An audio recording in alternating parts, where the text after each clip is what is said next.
body here for you. They say they've just killed the Joker. They brought the body. This nigga's stupid.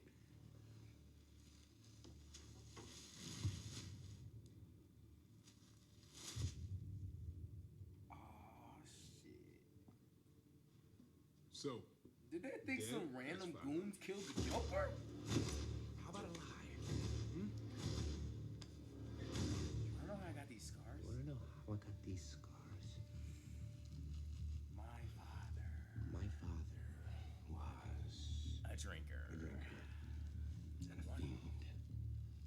And one night, he goes a out little crazier crazier than than usual. Mommy gets the kitchen knife to defend herself. He doesn't like that. Not one bit. So, me watching, he takes the knife to her, laughing while he does it. He turns to me Oh, and he says, why so serious? he comes at me with the knife. Why so serious? Sticks the blade in my mouth. Let's put a smile on that Face. And Why so serious?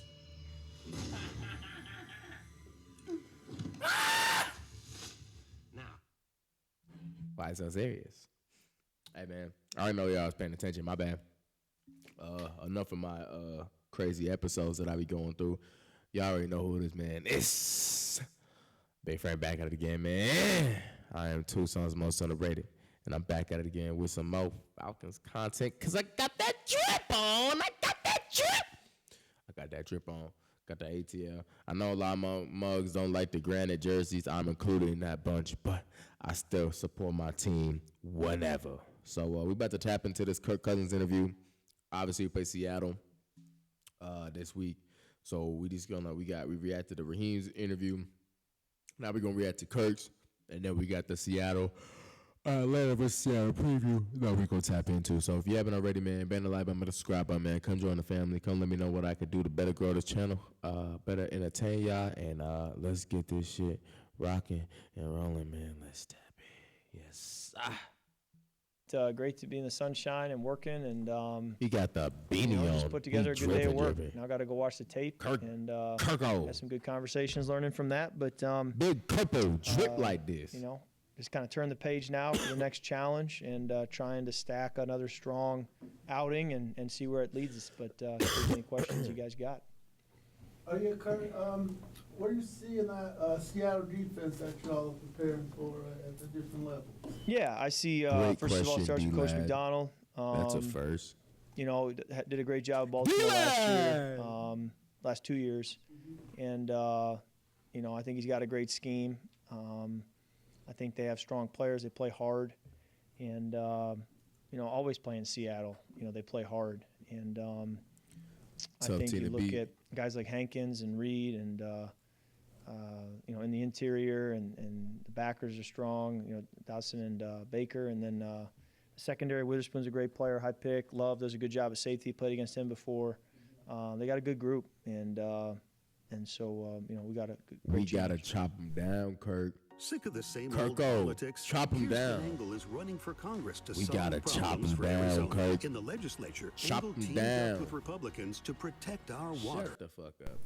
My bad. Kirk, Shut Michael the fuck Penix was up. talking about your message to the team before last week, just in terms of keeping the focus on Carolina, even though you guys were a favorite going up there. But he couldn't remember exactly what you were saying to rally the troops before that one. Do you remember what your message was before that game?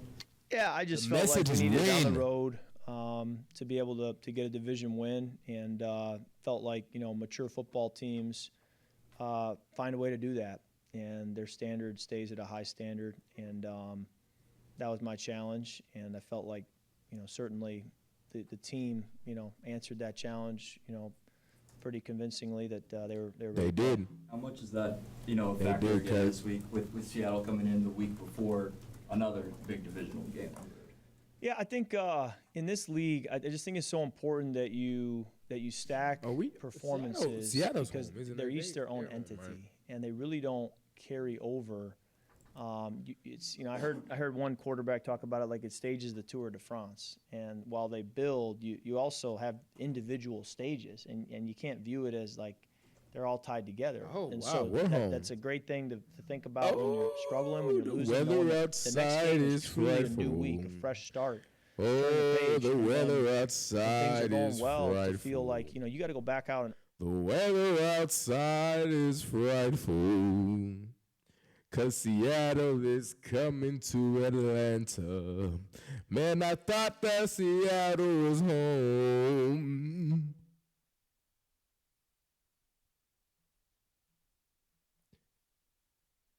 Let it snow, let it snow, let it snow. Seattle, you ain't ready for this shit, man. learn it again, and not get bored or We home. and, A or get, typo. complacent with the process that home. it takes to win on Sunday. So I think that's the message, and just understand we got to go stack another performance and keep stacking performances week in and week out, and see where the dust settles when we get to January. Drake has kind of emerged this season in his third year. How have you seen him grow just even from the beginning of the season to now? Yeah, I think our offense has grown as each game has gone, and I think he's a part of that. I think the more time we have together, the better we seem to play as a group, and that includes him. I think I think even in OTAs and training camp, just he That laid the might be down groundwork every Leonard day with Williams. the way he came out and prepared and focused and worked and Woodley. focused on details to give himself the chance to have a strong year now in his third Murphy. year. And Sheesh.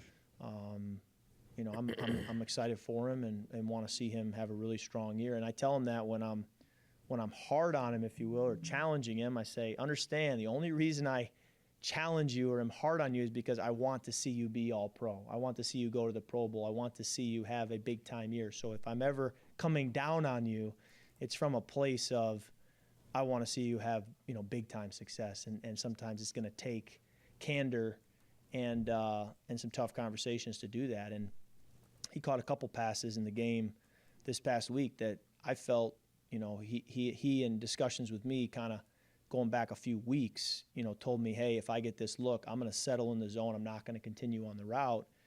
And sure enough, it happened in the game. The DB sunk underneath the route. He settled in the zone. I found him, and I thought, who knows if I'm decisive enough to get it to him if he hadn't given me that feedback. So just the constant discussion and the conversation, the work together leads Beautiful. to production on the field over The time. building of a eventually. great You guys are chemistry.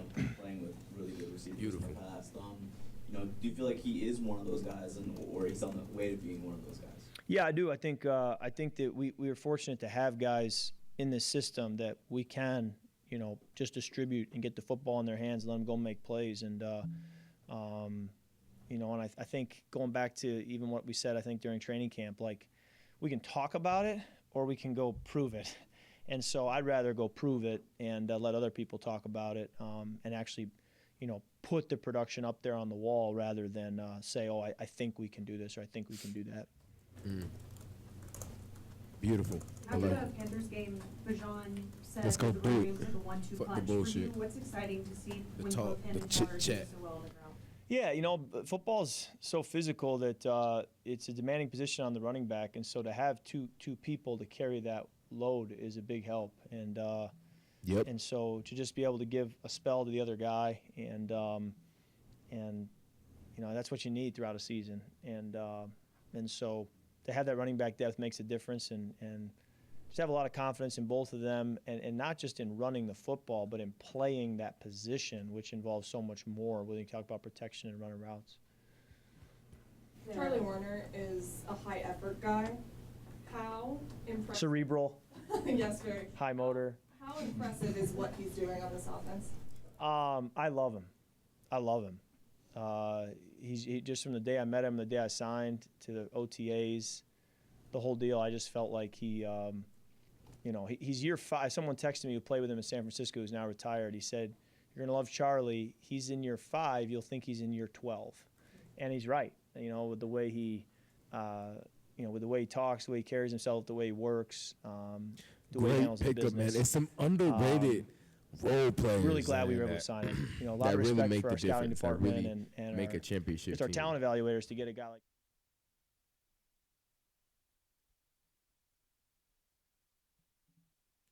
We're gonna have to decline that. Here. So there's a little bit of, okay, how do we best build the 2024 Falcons, knowing that it's a new piece like that? Because I think he's a piece that can really help us win. And going back to running the football a little bit, I know that the way that you guys run the ball doesn't necessarily change what you're doing a ton, but the creativity that you guys are showing in the run game so far, how nice is that to be a part of?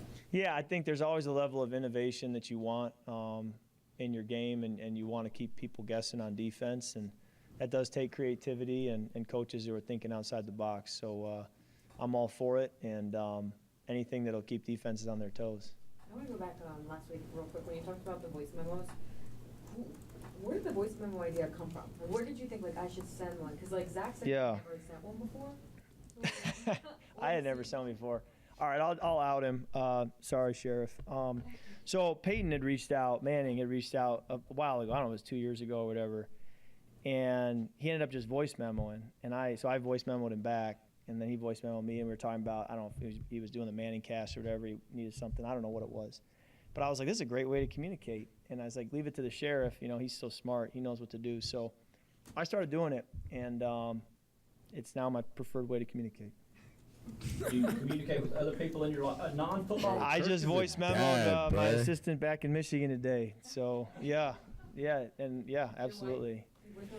I haven't much with her. I'd have to go back and see. I don't think I have much with her. See her enough, probably. Yeah, I think it's the people that you can just kind of quickly get the message across, and no offense, but you avoid small talk.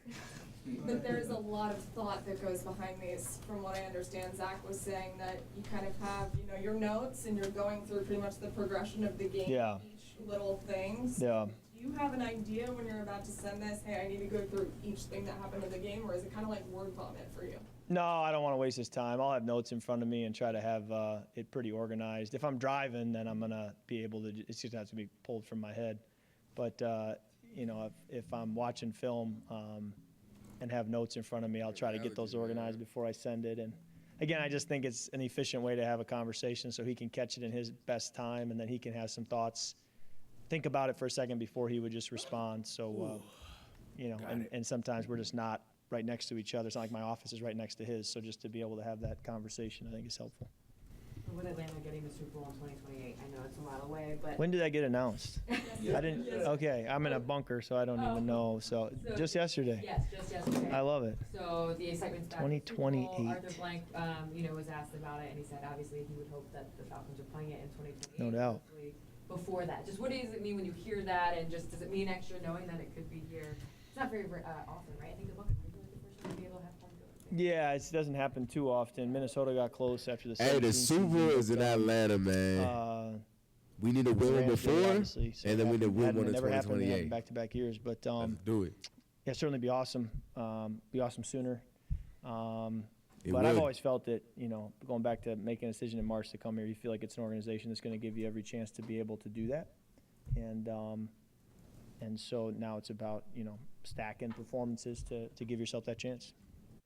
Man, that I am hoodie not is rich tough. as hell. I work hard. I scrape to get by. Donald Trump wants to give tax breaks to billionaires, but Kamala Harris has plans to cut taxes for working people like me. I voted for Donald Trump before, but this time I'm voting for Kamala. Yeah, Coach was hyping up Witherspoon as, well, not hyping, but saying it's a really good corner. So, Yeah. That coming out in your study also? It is.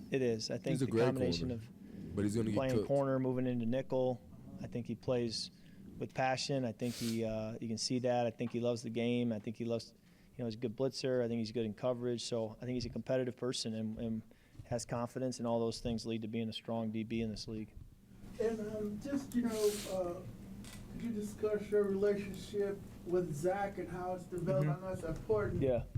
Football relationship. It is. Seeing a quarterback's got to It is, yeah. be in sync here, and it looks like y'all have gotten off to a good start. Yeah, I think it was a little disappointing the first couple weeks, if you will, or the first game, to not start faster. I do think each week has been better and better. I do think that, we're building a rapport, and I'm excited about that. And I think there's more to go build, too. I think we're going to keep building that rapport, keep having those shared experiences. He's going to continue to kind of understand, what I'm comfortable with, what I do well, and then vice versa. I'm going to understand where he's coming from and what he wants us to look like. And I think you've seen that progression happen kind of before our eyes over the last few weeks. But I also think knowing how much you build with a coach over time, I think there's so much more to go. I want to ask you one ridiculous question. Oh, boy.